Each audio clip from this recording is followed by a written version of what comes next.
my first request Okay. of you Mhm. is to just, I mean, your resume is so incredible, but I think if you could just talk about what you're doing now Mhm. and kind of go backwards on that a little Oh, bit, wow. like what's happening now Sure. and then where have you been? You know, I like that better, actually, because when people talk about what they did and lead up to what they're doing now, then you kind of are like, okay, get to the, what are you doing now? Right. So I essentially, my whole gag is to do what I can to amplify disability narratives to mainstream discussion using pop culture as a tool. Mm-hmm. So that permeates everything I do. Right now, as a recording artist and songwriter, I'm working on an album project called Mad Different. And it's essentially a journey through all of my identities and the radical acceptance of those identities.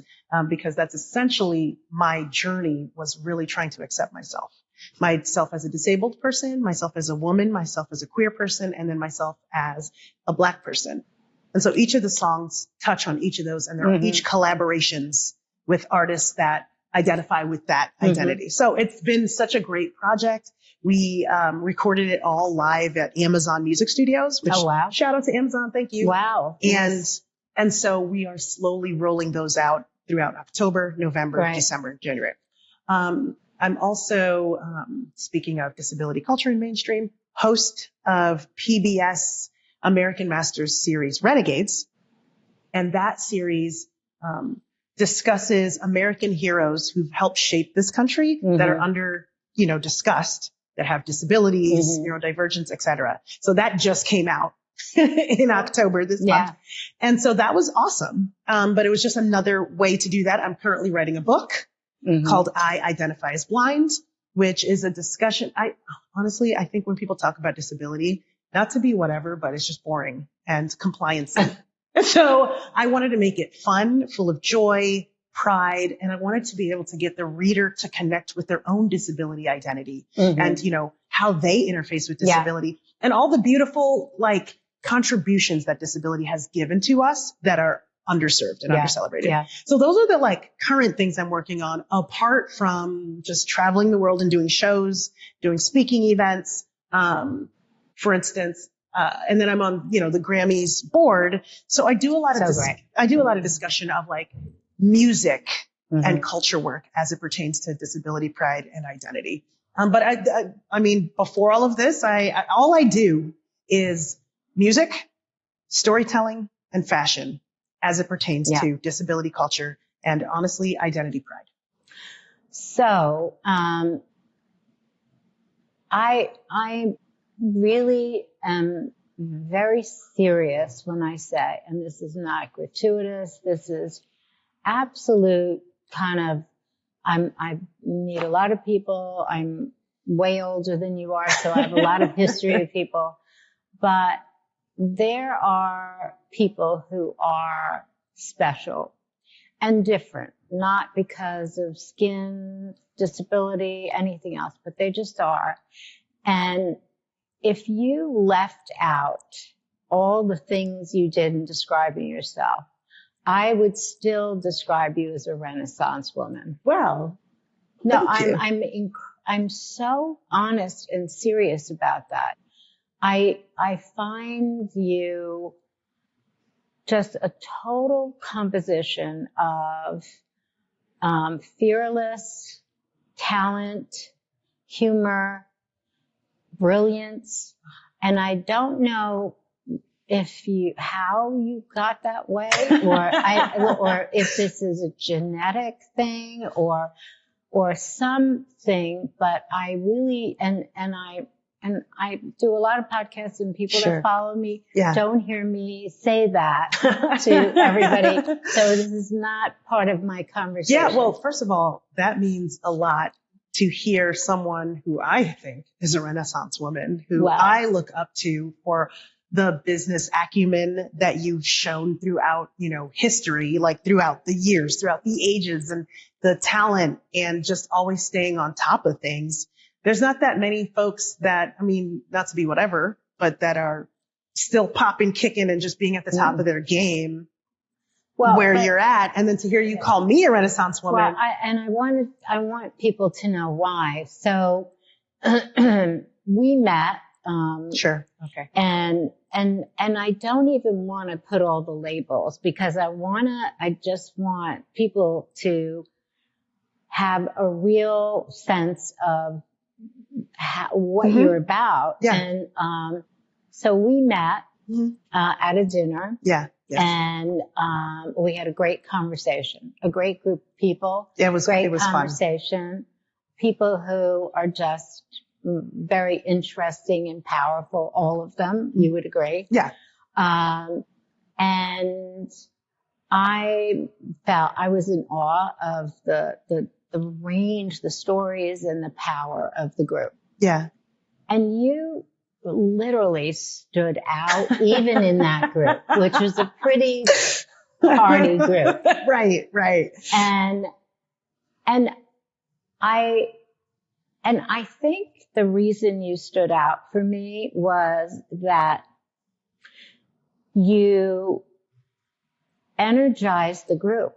And this group doesn't need energy. Yeah. They don't need coaxing. They don't need anything. But you energize the group with this power you have and your humor, which is priceless and so needed in this day and age. Sure.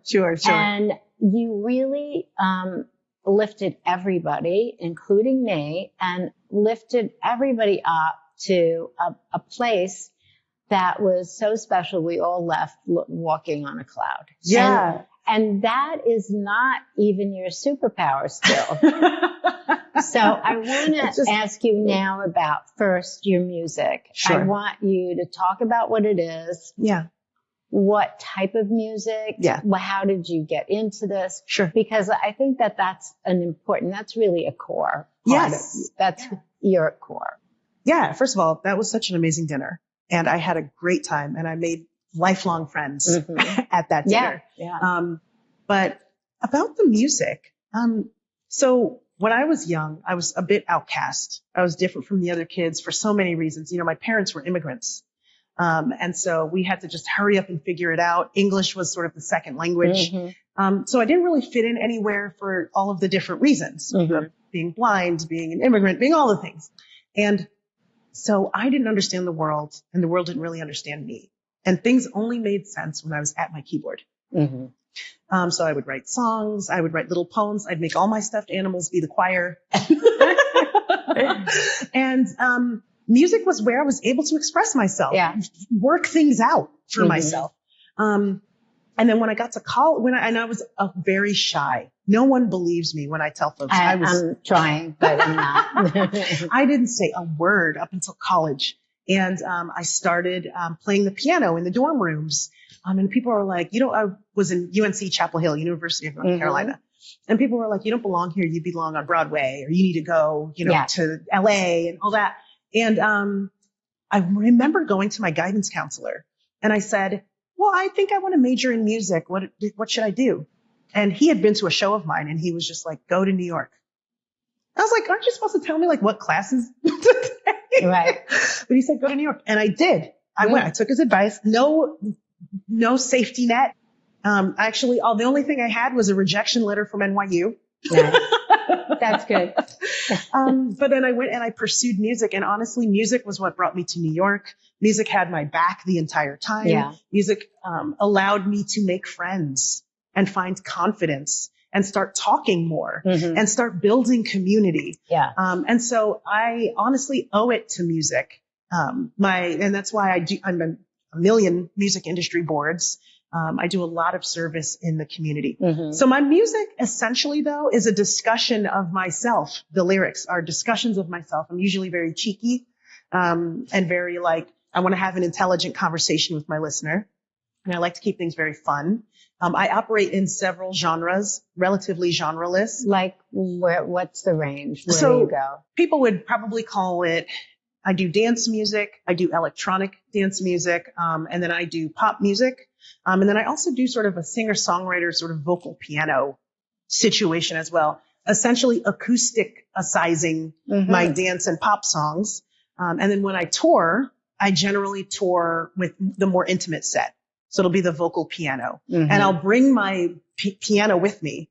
I'll bring like a Roland keyboard and then a large piano shell. Okay. And it's portable. And so I really, really love the idea of having like a banging, fun, intimate piano set with my audience. And I usually open it up with a comedic open. Oh, and great. So my shows are just like a fun, good time. Great. But that's essentially my music journey. I've had the honor and pleasure of working with folks like, my organization Ramped worked with, She Is the Music, which is Alicia Keys's organization. Yeah. And because of that connection, I ended up getting to work on an like songwriting with Alicia Keys. Nice. I've worked with Apple to App of the Black Eyed Peas. Turns out Apple to App also, is legally blind. So we actually met like at a foundation. Oh, really? And then we worked together. Just a few like names here and there that I've been allowed to and blessed to work with, or open for, that have made me realize that it's the ones who are really doing well, don't need to be cocky. They're actually hardworking professionals. Yeah. I think that's true in any profession. Sure. So what kind of music did you listen to as a kid? Like, what did your parents listen to? And so I'm also a child of immigrants, feeling out of place. Sure. So looking different, being different from everybody in my neighborhood. And it's a very, people don't understand the intensity of that. Yes. But when you feel like you're from another planet almost from everybody else, even just the idea, I grew up in an Irish Catholic neighborhood. Sure. Everybody had a little turned up nose and my nose is big and they were all looked a certain way. Sure. And pretty was defined by them. Yes. And I was like, what right there. the hell?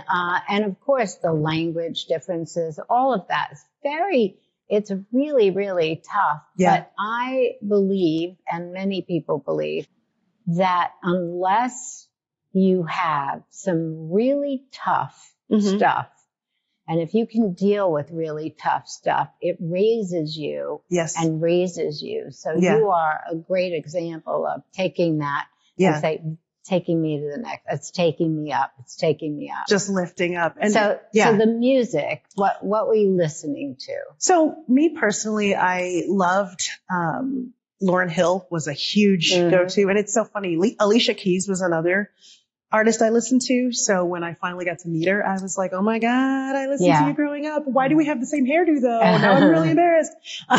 But it was so funny that you mentioned about, being an immigrant. My mom, so she was a professor at the school that we were, and her professor friends were like, took her on as like a project to be like, she's different. Let's give her all the stuff we do. Right. And she got obsessed with Dolly Parton. For whatever reason, all of the friends she made loved Dolly Parton. How funny. Really? Did you also listen to Dolly growing up? Of course. I mean, Jolene is my karaoke song. Okay. I'm sorry. I mean, and I don't care about my voice. I just sing as if. I love it. But she would make us listen to it in the car. She would listen to it while she's cooking Saturday morning. Always, always, always. And she really related to the whole, Dolly talked a lot about like poor families and then being out of place because they were poor. Yeah. And so my mom really related to the like trying to raise kids and trying to like put on airs that you know what you're doing. But she had 7 kids. My mother had 7 kids. Oh. Catholic. Yes, of course. So, but it was so funny because just a couple of weeks ago, I got an email because, now that I do sort of creator content stuff, we got an email from Dolly's team that was like, she's doing like a new lipstick brand. Really? And so, she was like, can you put on this new lipstick and then we'll do like a post about it. So I put on the lipstick and then the first thing I did was I called my mom. And I said, Mom, they sent me a bunch of lipsticks. Are you kidding me? And you know what she does? She texts me her address. She's like, okay, here's all the lipstick, Mom. There you go. I love that. So it's such a beautiful full circle. It's so true. It's very interesting I tell everybody, because obviously life taught me that you never burn a bridge, right? There's always, everything comes around in some way. So it's very important that these cycles of things, like you have this experience as a child, then it comes around, and you want to keep it pure and you want to really keep it special. And it goes on through life that these circles come back. So, absolutely. So your, vocal realization that you could communicate through singing, and you could communicate through humor, obviously. Where did the humor come from? Like, there's always somebody that like influences that, right? You know, I mean, it's so funny, like you said, I mean, I didn't talk at all growing up. And then, you know, now as an adult, I sing, I talk, I'm funny, I do this. And it's very like natural, right? I did watch, you know, humor and comedians and things like that. But honestly, I had a pretty huge and relatively funny and highly competitive family. Everyone now are like doctors and lawyers. Oh, really? Yes, they're all super accomplished, and they all have the big house and the picket fence and the 2.3 kids. But we had a very funny family, and I think I just infused a lot of that humor, even though I wasn't using it at the time as a child. And also, you know, my mom instilled a lot of independence in me. So as like a daughter who's legally blind, my mom had like 6 other kids. So she's like, I love you, but I can't like spend all the time on you. So figure it out. But she taught me how to like turn on the stove and like cook like very simple meals, you know, when I was like 8 or 9. And she taught me how to like use a remote. She also taught me how to like remember where you went. Like if you turned left, keep that in your head. So she taught me about directions. And then she always, if we had, you know, being a child with a disability, we'd have like a social worker come like once a month or whatever to like check in. And the social worker would ask her like, how is she doing? And my mom would say, ask her. And then the social worker would, you know, reorient and say like, how are you doing? Wow. And then kind of was like teaching me to not be afraid to advocate for myself. It's like, speak to me, not to her. You know what I mean? And so when I was finally ready to come out of my shell, I mean, all of this stuff just spewed out. And it's so funny that you said energy earlier. You said energetic. That tends to be the word people use to if I'm like, hey, use one word, they're like energy. I don't know where you get all this energy. You're so energetic. Right. I think it was kinetic, like built up energy, just waiting to like kind of burst out. And so it finally did. So I think, you know, back to the point about the challenges,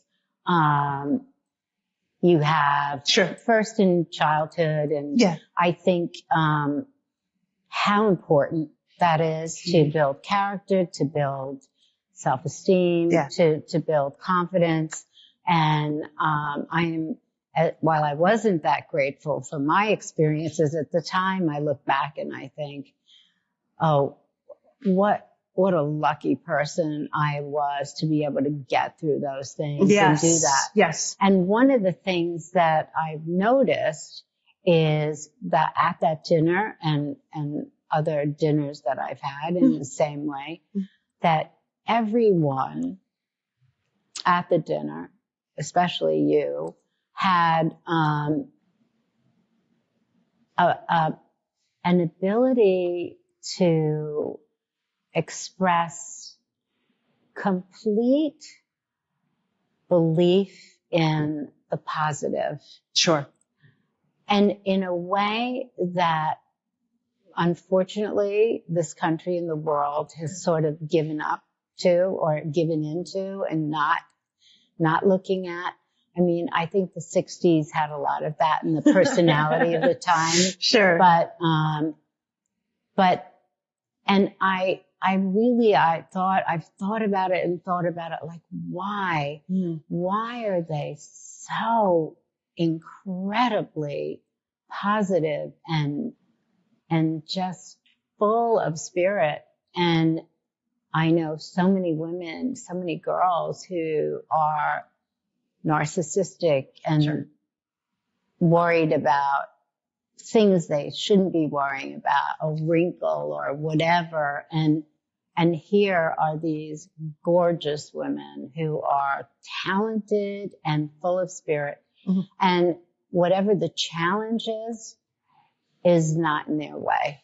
Oh, I'm yeah. not going to let it be in my way. Right. And so I want so much to record these situations so that women, especially, can see what real quality love of life is like, in spite of everything, that the positive is so high.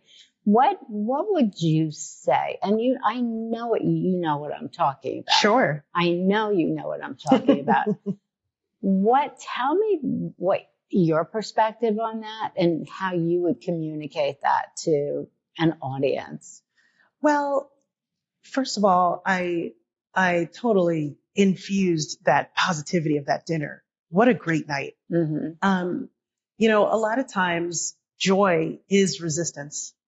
There's so much negativity going on all about us that to have joy is resistance. Uh-huh. And sometimes people look at me and my story and they go, how are you happy?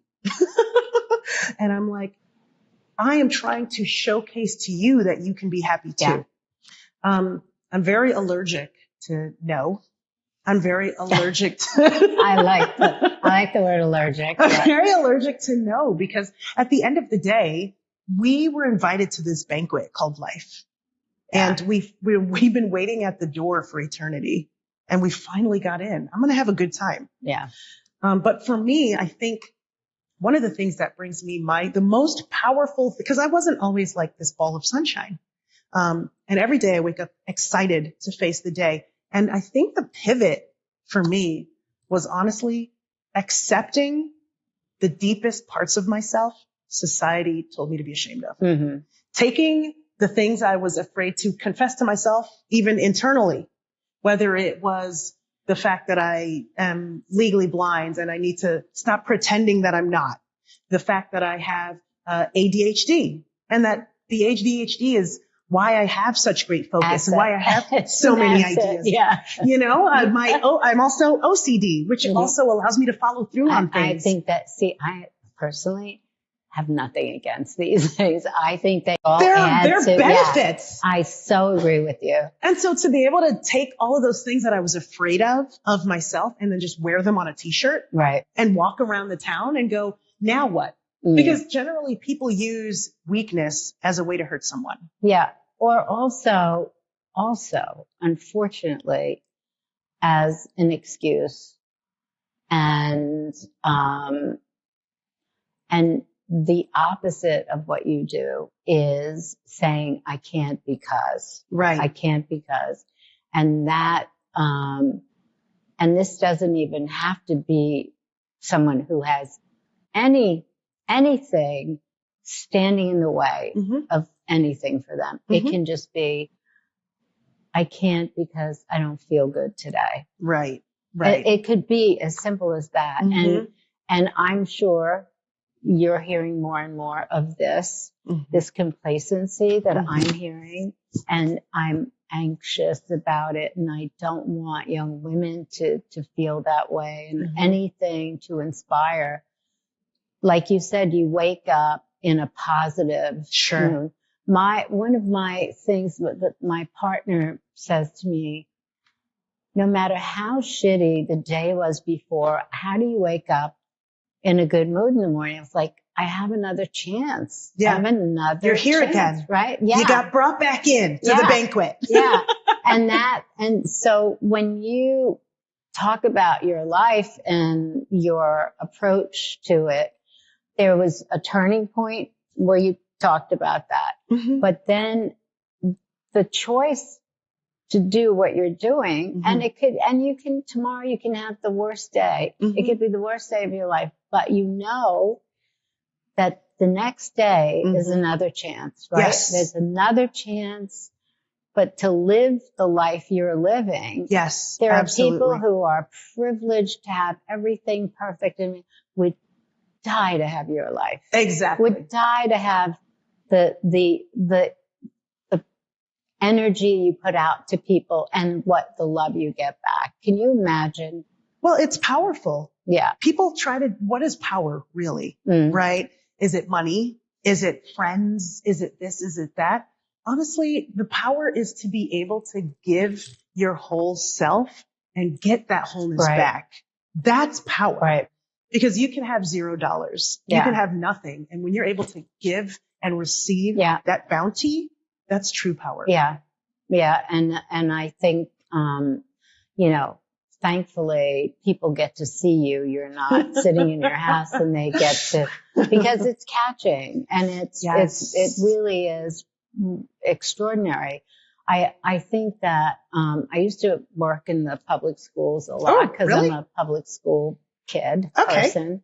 And the things that influence kids, especially high school to me, that's where you can save a life, right? Sure. That's the place. It's like, it could be going this way or this way.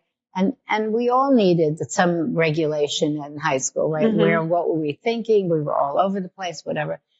But that's the place where somebody like you, that age group, just the minute of that memory, can really change everything. And I think in my audience, not only the age group that's the bulk of the customer I have, but the women that I've known through the years, the more people like you that they can meet, I think the more sort of, again, energized or the ability to reach the purpose in your life or to reach the potential in your life. Potential. I think that was the word I was looking for. The potential energy. Yeah. So recently I was talking to some young folks, about just different things. Right. And it was funny because they brought me in and I'm always to the nines. Right. I show up and everyone's like, oh my God, I love your shoes. I love your hair. You're so cool.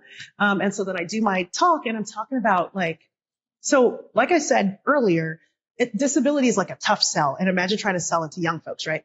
And so I had said something to them like, at the end of the day, there's the disability community, which is a bunch of people who get together and are, joyful or they advocate or they have pride. And then there's the disabled population. And those are two different things. The disabled population are just any old person who has any kind of disability and they're part of the percentage, right? So to understand that those are two different things and that to be a true ally is to actually recognize the disability identity in yourself. Everybody's got something that's a condition that's part of their body and mind that's different that you think to yourself, gosh, everybody else can do it, but I have to do it a little differently. Yeah. Right. And so once you recognize that part in yourself, it allows you to empathize with other people that you see with disabilities. And it was interesting because all of the young folks were nodding. They were talking to each other. Yeah. And then by the end of it, the person who had invited me was like, I don't know how you got everybody to be excited about, I've been trying to get them to even care about anything. Yeah. And you got them super excited. How did you do that? And first I said, and I felt really bad that I said this, but I said, well, I have cool girl privilege. No, it's true. Because I walk in as a cool girl and they're like, I want whatever she has. I don't care what she says, I'm buying. And that's how that worked. And I'm like, honestly, if you present something in a way where you are saying, I am having fun, I am loving what I'm doing, and I want you to win too. Yeah.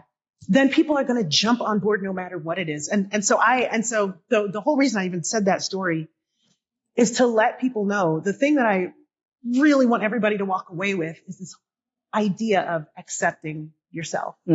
Because when you're jealous of someone else, when you're upset with someone else, when you're crabs in a barreling with someone else, it is because you're trying to accept that deep part of yourself that's fighting you.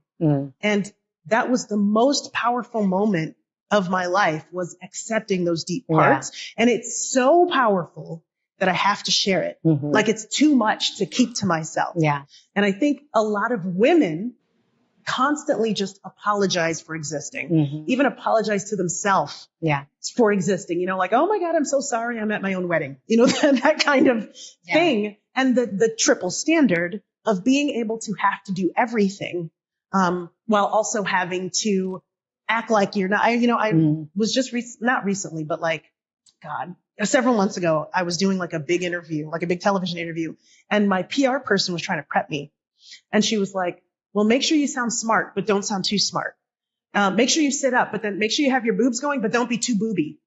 Make sure you have this and that. They'll smile, but don't smile too much." I'm like, what do you want me to do? Like, just be, I don't understand what to do. Be in between and non-existent. Exactly. It's like, how am I supposed to be this big personality, but no personality at all? Yeah. How about authenticity Authenticity. I think that's the key word.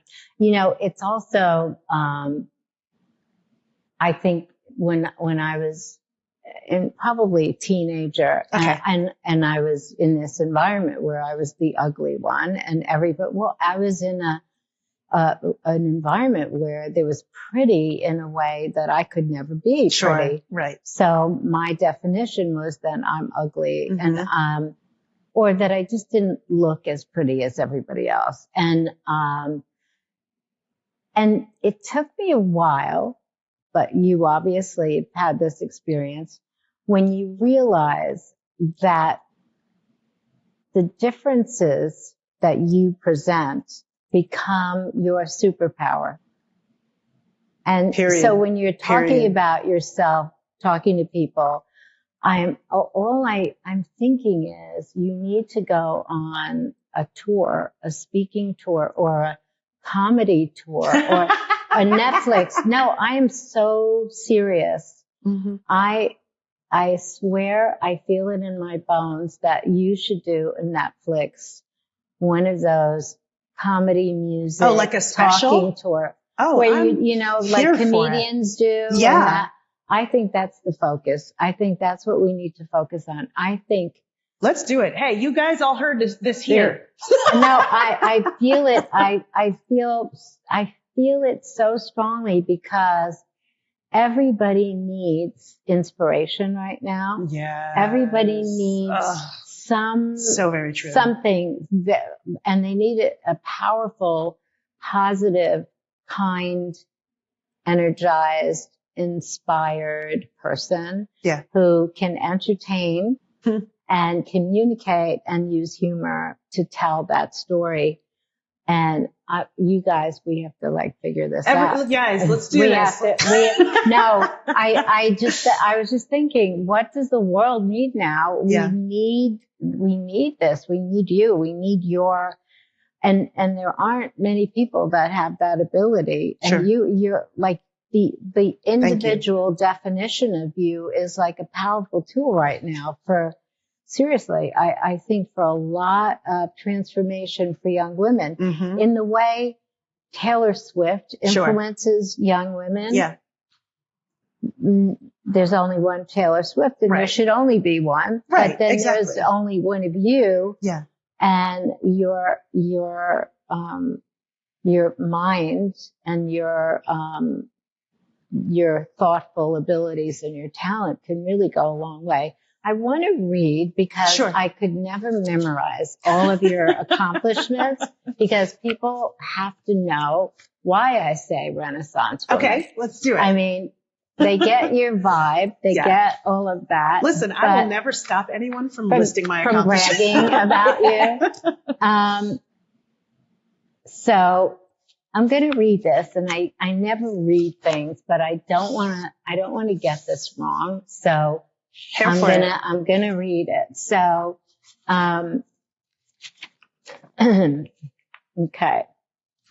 A USA Today 2024 Woman of the Year, Lachi is a globally touring recording artist, personality, and award-winning social entrepreneur whose works with international artists and brands have debuted on national charts, including Life Me Up, which hit number 29 on Hot AC radio charts. She's been featured in Billboard, Forbes, New York Times, Good Morning America, The Breakfast Club, and more. So you see, I'm not off base on that. The host of PBS American Masters series Renegades, Amplifying Disabled American Heroes, and founder, CEO of Rampo, Lachi's work to amplify disability cultures in the music industry and beyond. Lachi is a Grammys board governor, NY, and serves on their national membership committee, sits on several music industry boards, holds an NYU Master's in Music Technology, and independently keynotes and consults major firms, productions, and nonprofits, including the White House, the UN, BBC, CNBC, Amazon, TEDx, Google, Target, and more. I'm not finished. Oh, sure. I'm not finished. So then I think, I think the like your history, right? You talked about your parents, you talked about your mom. But I think here's a little bit about your energy, right? Sure. So Lachi attended the University of North Carolina at Chapel Hill, where she created the all-female a cappella group, the UNC Cadence. She then moved to New York City to embark upon her music and writing careers while studying music at NYU. Apart from obtaining side music gigs, she worked at the New York District's United States Army Corps of Engineers. Oh, yeah. Hello. I tend to leave that out. It's like I'm reading and I'm thinking, what? What the hell? What is that? There's a lot going on. Yeah, I worked for the UNC, the U.S.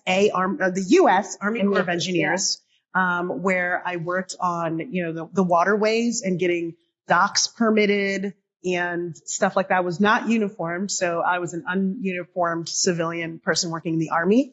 And I was living kind of a double life because I was like doing gigs at night, and I would use PTO to like go tour.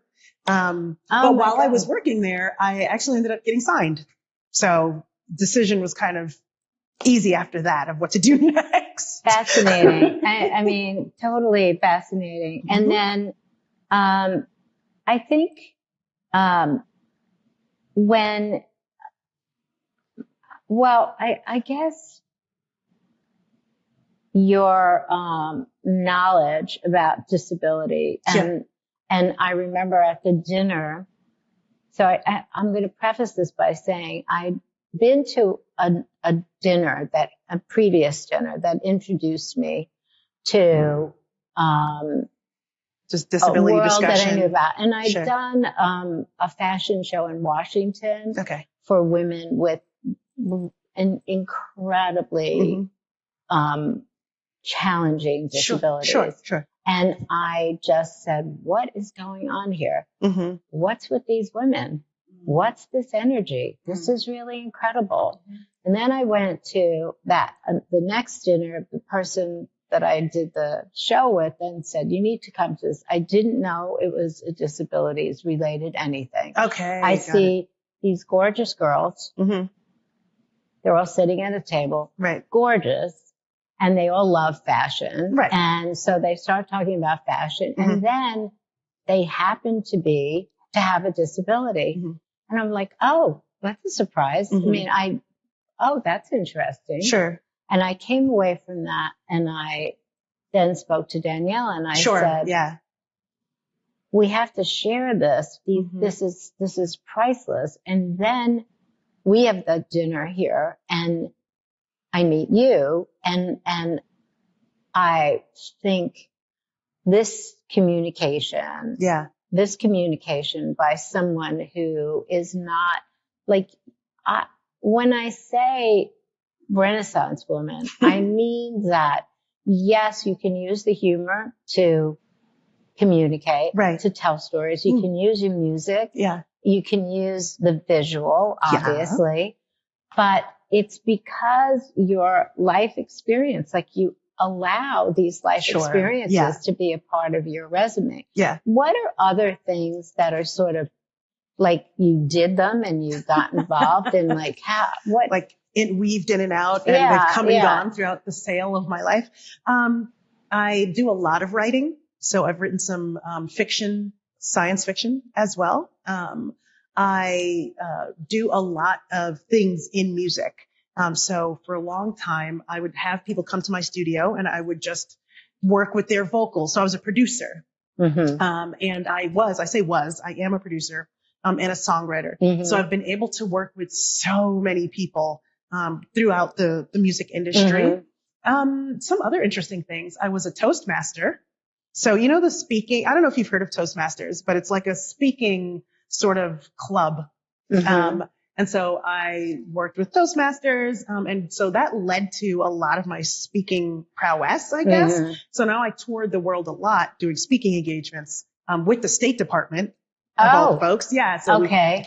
So of course. So that allows me to get in front of a lot of, it's one thing we talk about how uncomfortable it is to talk about disability and women's rights and stuff in America. This is like, we are so U.S. privileged about those discussions. And, you probably know this, but, when you go globally, it's just such a different, more, just not where we are yet type of thing. So I've been able to travel the world to talk about these discussions and use music. A lot of people who know me for two things. One, so my manager, who's in the background somewhere, actually does my makeup. Who's very cool. Very cool dude. Who's very cool.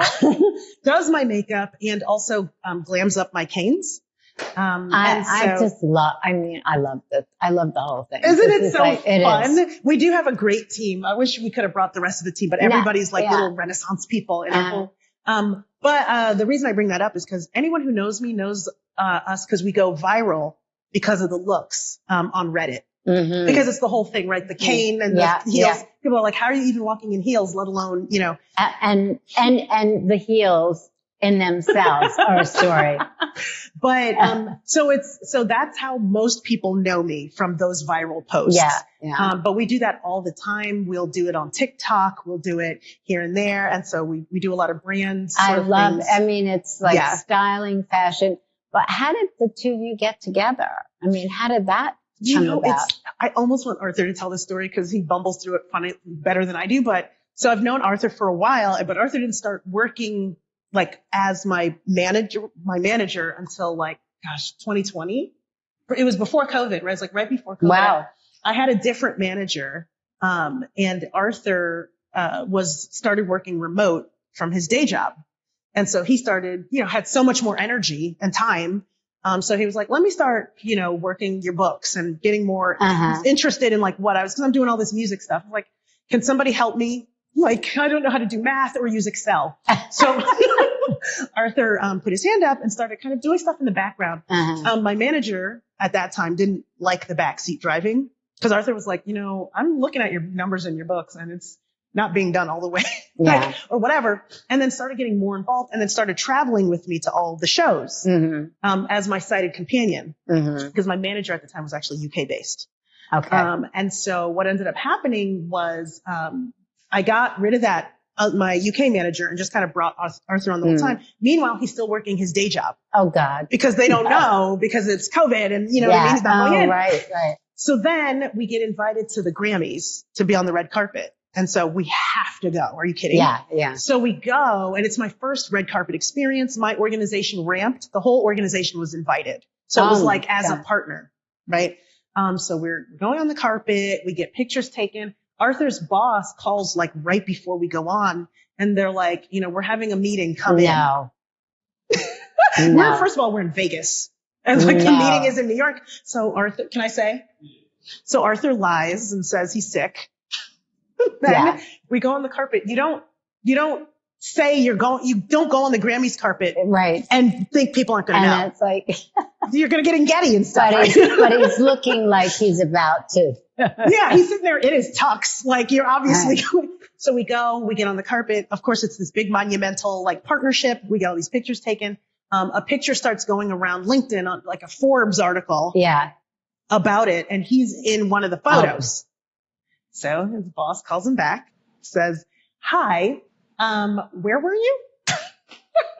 Not good. He gets the ultimatum and he decides to step away from his day job. At least he had an ultimatum. The other choice could be no. It was pretty high up. Yeah. You know what I mean? And so I'm very honored and blessed to have snagged away a director of operations for a C-level headhunting situation. And now you're just working for me, and also works for Ramped as well. Yeah. But also, I mean, so talented himself, right? Yes. I think that that's what really makes things strong, when there's a synergy on a lot of levels, and that there's that you can do accounting and her makeup. Like, that's priceless. That's priceless. That commercial? No, that's priceless. That's what you want. Exactly. It's like these buckets people put themselves in. Like, oh no, I'm creative. I can't do. No, that's bullshit. You can, but it's like just doing these things, and then for like the larger goal in finding and knowing when you met the person that it all comes together. That's having the sense the universe takes you. Here's where you belong. This is where you're right. I mean, Arthur's great. I also want to give a shout out to Kylie, who's not here with us. She used to work for Judy Human, who is like the disability god of the disability community. Yeah. She's the reason we have the ADA. Yeah. And she's like she was a superhuman. But she was also just my friend. And so we hung out all the time. She always gave me advice. I always told her to stop calling me at 2 a.m. She would call me and make me like sing on speaker because I was her singer friend. Oh, okay. They're like, wait, listen, let's sing to my friend. Sing him happy birthday. I'm like, okay. Oh no. but Kylie used to work for her. So that's how I met Kylie. So I snagged Kylie. Kylie's part of our team. Oh, that's cool. Kylie is also like quite she does all of my social media. So she's my brand manager, and she is so we have like a superstar team, and we work so well together. So what's your,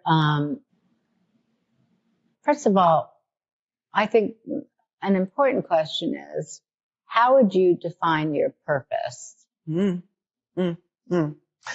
I mean, honestly, it is to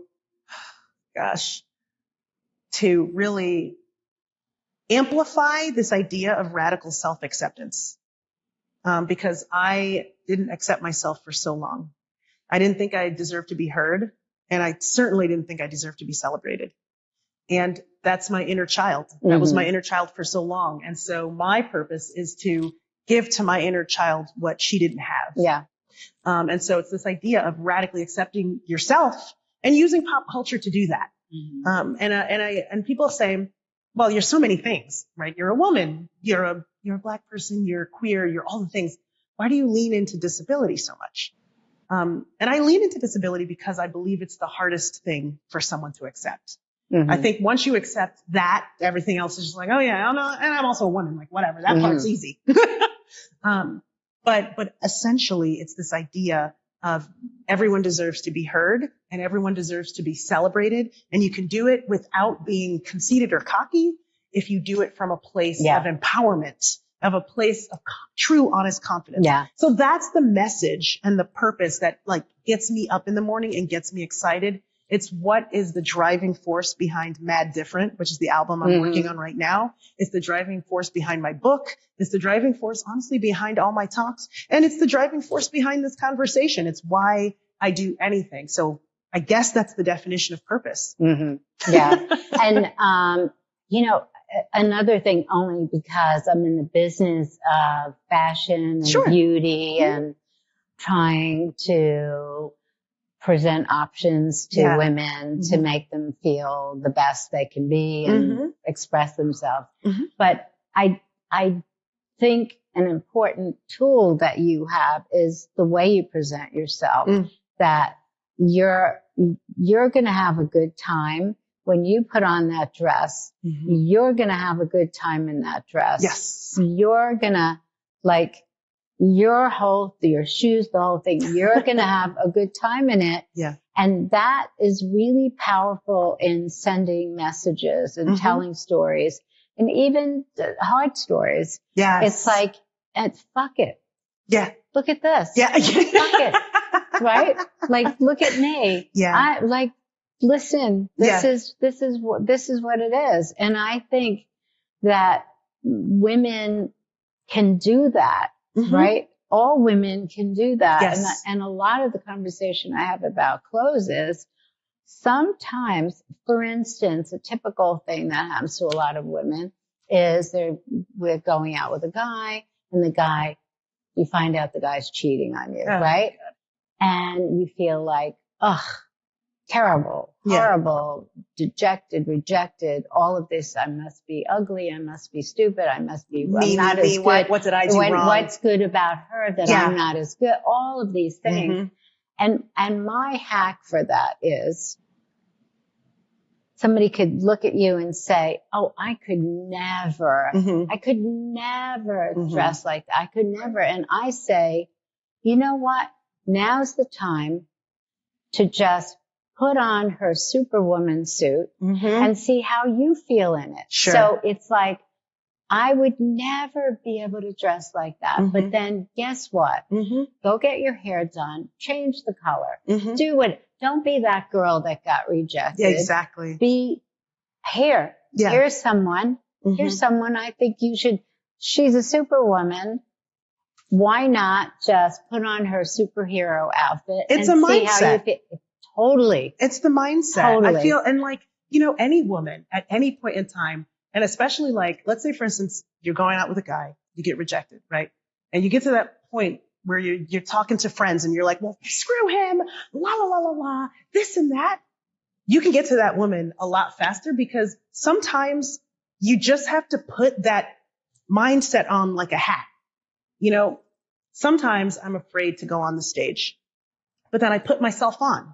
I turn on the Lachi. Yeah. And then we go on, we have a good time. I think Beyonce called it Sasha Fierce. It's putting on that mindset to be able to do the hard thing. And then it starts to infuse. Yeah. You start to become it. Have you ever put on a costume and then you become that person? So for this Halloween, I'm going to be Harley Quinn. And I'm going to be the whole, hey, Mr. J, and anybody can put on any hat they want to put on. Yeah. And you can put on the hat of, I don't want to be the dejected ex-girlfriend. Yeah. No, I'm a big fan of that. And you are just like such a perfect example of like, hello. Yeah. Hey. And that superhero outfit really is it, and it's appropriate actually for any age. There are women my age who, oh no, I couldn't wear your clothes. That's for younger girls. It's like, you know what? Stop. Like you have the chance of giving yourself another 10, 15 years, changing your attitude. Yeah. Just wear something different and see how it feels. Yes. Right? It's so simple. Absolutely. Yeah. And my older friends, I mean, this is going to sound a little risque, but like they're getting more tail than some of my younger friends. Well, a lot of that has to do with confidence, right? A lot of it has to do with how you feel about yourself, and that women are so used to being, sort of being accepted by some. Like I have to be loved by someone to be some special, or I have to. So now it's like, no, I love myself. No, here's the deal. Yeah, this is it, and it changes. Girl everything. Power. Yeah. So it's like you're worth it. It was so funny. Who was it? Was it Paris? L'Oreal Paris, I think, the L'Oreal thing where they were like, "You're worth it." Was their big campaign in the 70s, right. And it just was part of the women's movement, and everybody was like, "I'm worth it. I should spend." And then there was Rihanna. So she did when she first launched Fenty. It was very much "You're worth it," right? And everybody was like, you know what? Black women with darker skin tones were like, you know what? Yeah, I am worth it. And so even right now, we're selling these glam canes. And I got to tell you, I'm seeing these Swifties, the Barbs, the like Beyonce, Bayhive or whatever. They're all over Instagram with our glam canes, and they're blind and they just feel gorgeous. So they're cool. on first dates. Yeah. They're going to work. There's men, right? They're looking dapper. And our slogan is, we don't sell canes, we sell confidence. Yeah. And it's all about feeling worth it, about feeling like you deserve it because you do. And the one thing I recently heard this on a recent podcast, somebody was saying like, oh, you have to have kids because kids will humble you. So what do you have that humbles you? What do you have to aspire, while you chase your goals? And the response that the other woman said on that podcast was, women don't have to aspire to be humble. You can go get it. Like that can be your aspiration. Yeah. You can have all the same goals that anyone else has, no matter their gender. Just have to know you're worth it. Yeah, no, absolutely. So at the dinner, we started and you said, I'm not going to quote you perfectly, but the vibe was, since we're all at this dinner and this may be a good opportunity for everyone to describe themselves, gender, describe yourself. And I was like, oh my God. I can I do this? I'm like, I got totally, and I don't have an issue with my self-esteem or anything, but it's like, describe myself. Right. That's but it was an intimate description. It wasn't, it wasn't this sort of extravagant thing. Yeah. It was, wow. Yeah. Very simple. Yeah. But how powerful was that? And then hearing everybody and describe, explain what you, you demanded we do this. And it was like, holy shit, this is great. Not in every situation does everybody have sight, right? And so what we do is we ask if people would be down to do a self-description. And essentially a self-description is, what do you look like, so that, folks who can't see have access to just equitable access to what's going on. And it also helps people assign the voice to the person, right? And so generally people do freak out when they're told to do that. I generally tell people, as long as you say you're sort of like, what's your gender identity, your ethnic identity, and your Papa Flair. That's all we kind of really need. Yeah. So for mine, I would say my name is Lachi and I'm a Black woman with cornrows. So I already have mine like packaged. Right. And I try to encourage people, like, don't spend 45 minutes on your clothing and what's behind you. That's not really useful. Right. But, here's a really interesting story about self-description. So about like 3 years ago, there was an award show called the Wavy Awards that they did here in New York to celebrate underrepresented artists, to give folks awards. And they called me and they were like, just asking general, like, how can we make it accessible? And we're talking about like ASL and ramps and all that. And I was like, it'd be really cool if also you included self-descriptions. So any presenter, self-describes. Love it. And we told them what it was, right? And so they were like, okay, we're going to put the word out to all of our staff and everyone involved. So they did. And they said mostly people were like, yes, we're down.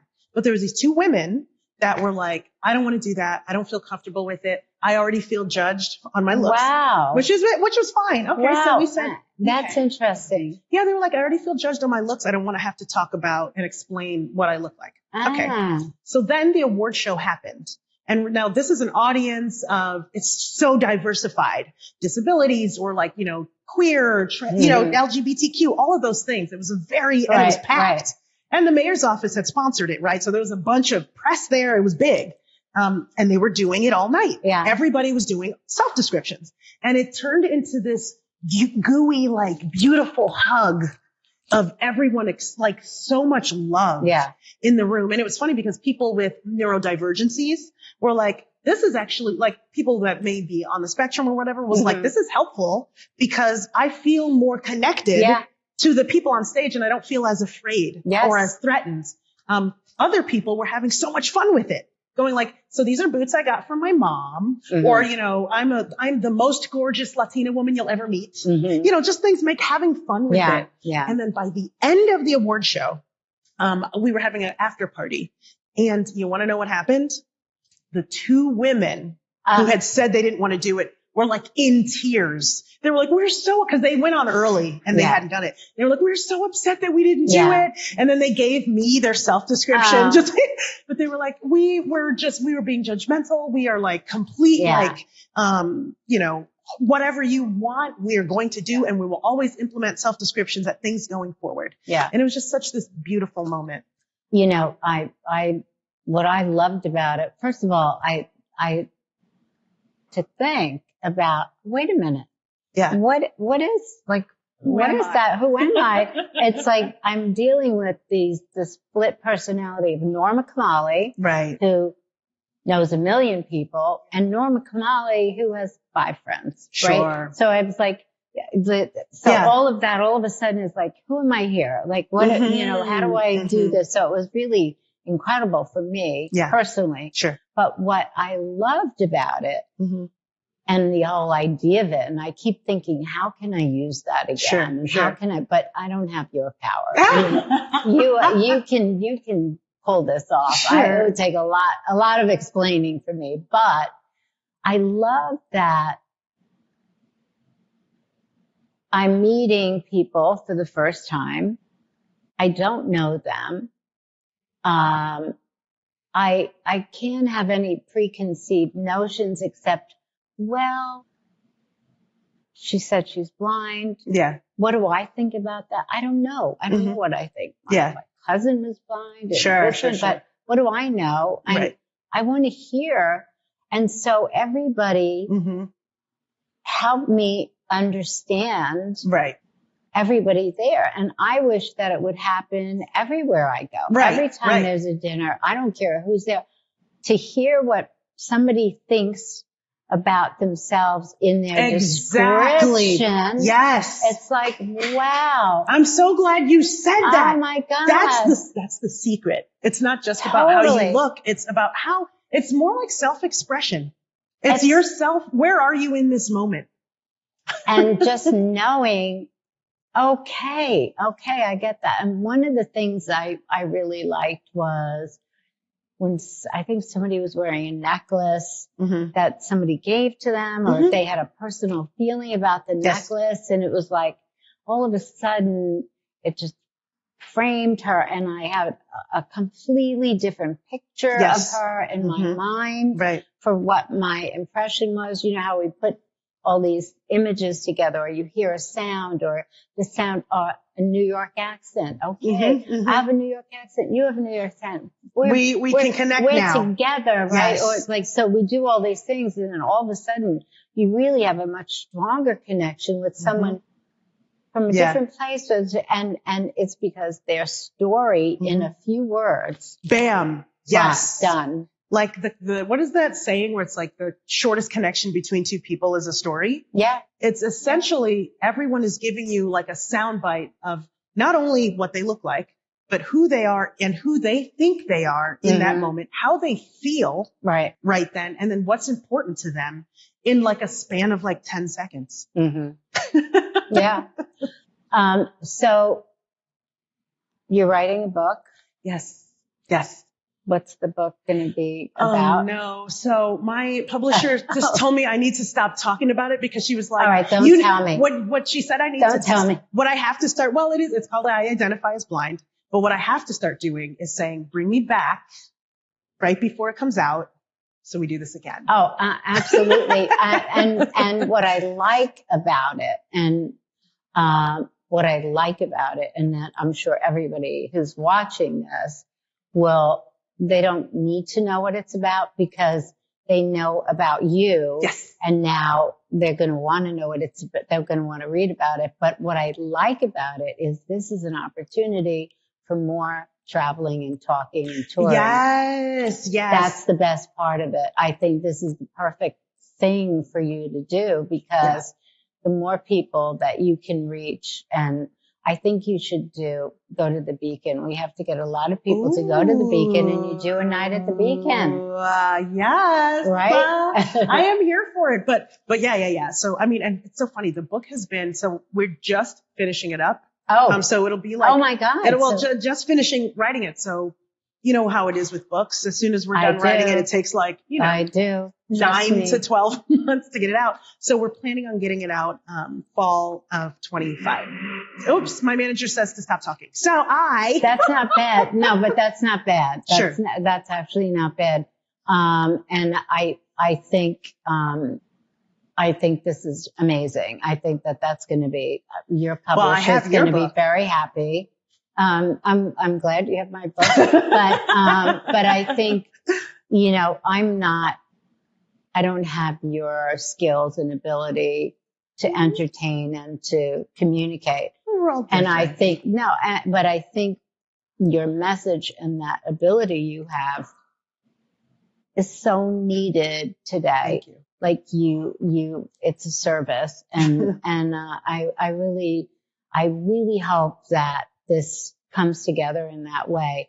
I know so many women. Yeah. In fact, as soon as your book is ready, there are people that you need to meet, and we'll send the word out there. And I just feel so excited about that for you. I think it's going to be good for everybody.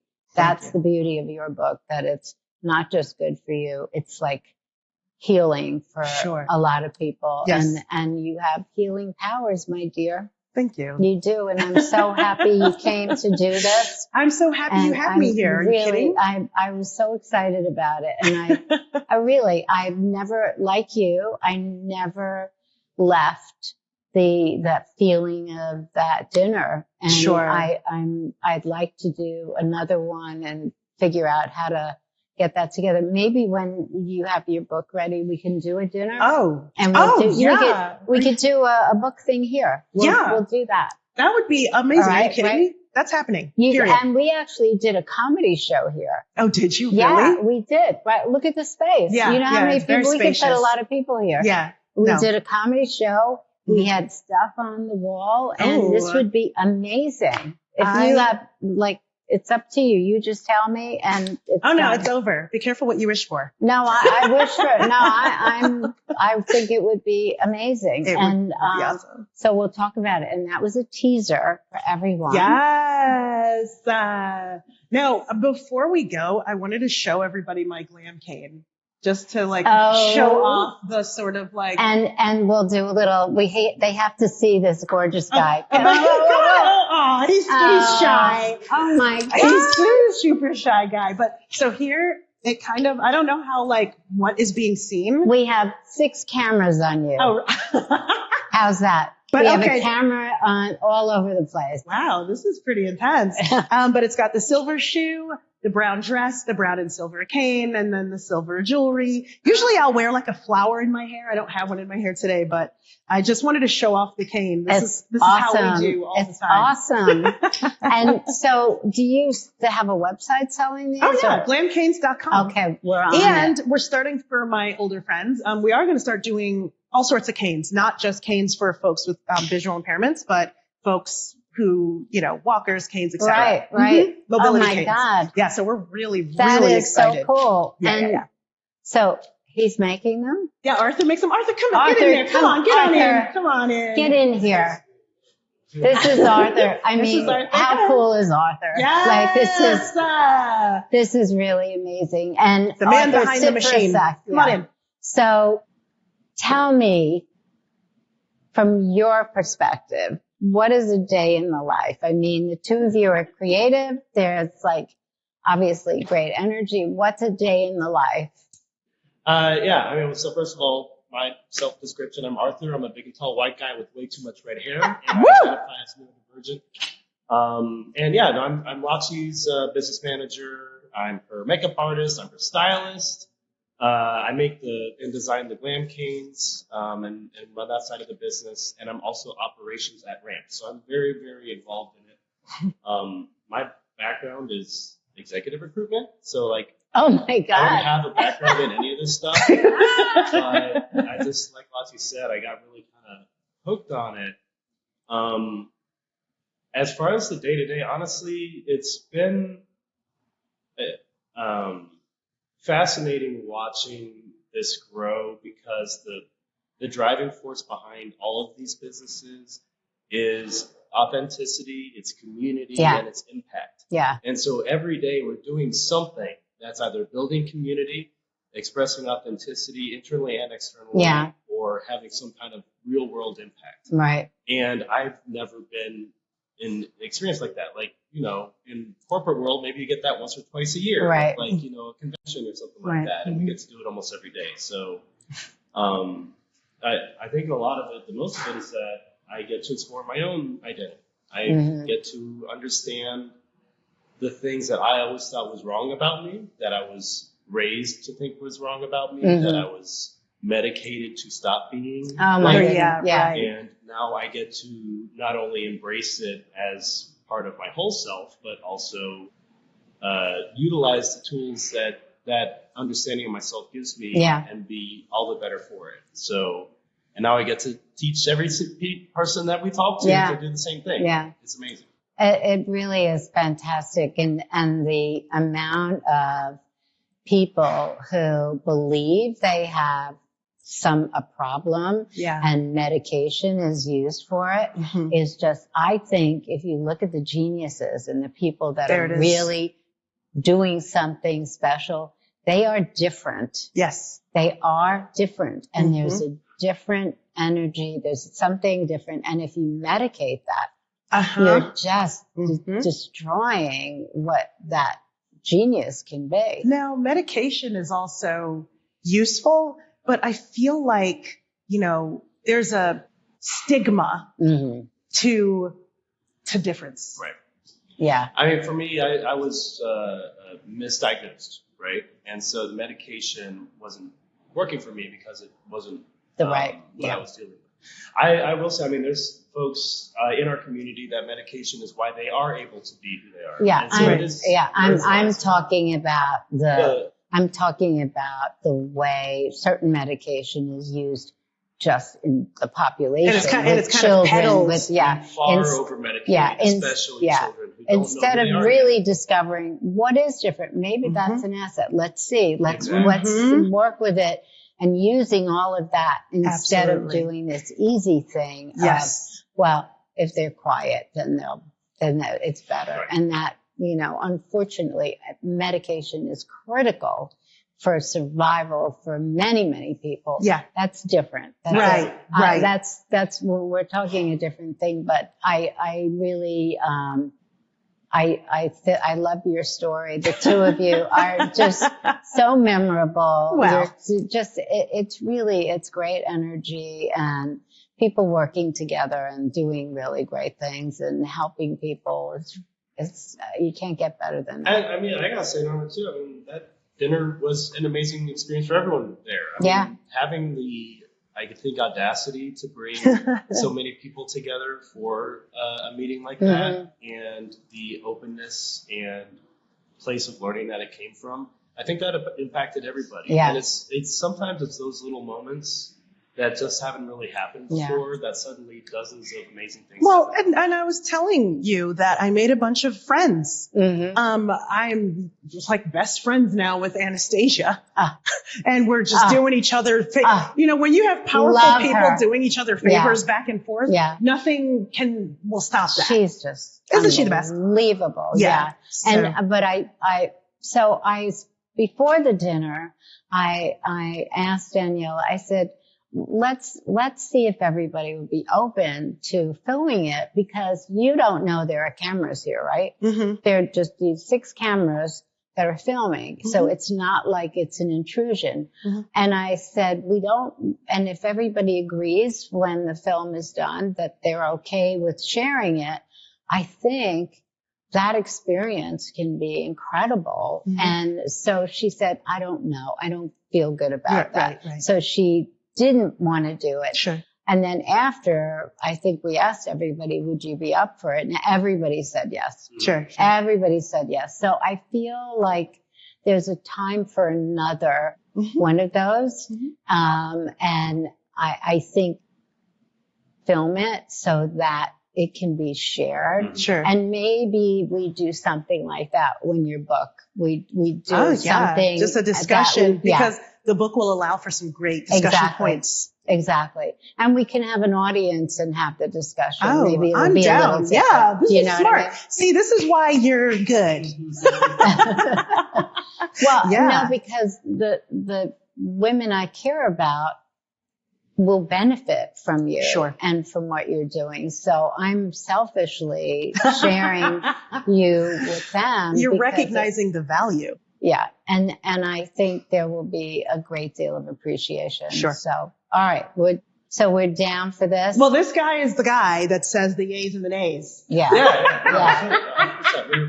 So you just let me know. I don't want to know about the book. I don't know when the date. Whenever it is, you'll give me a heads up.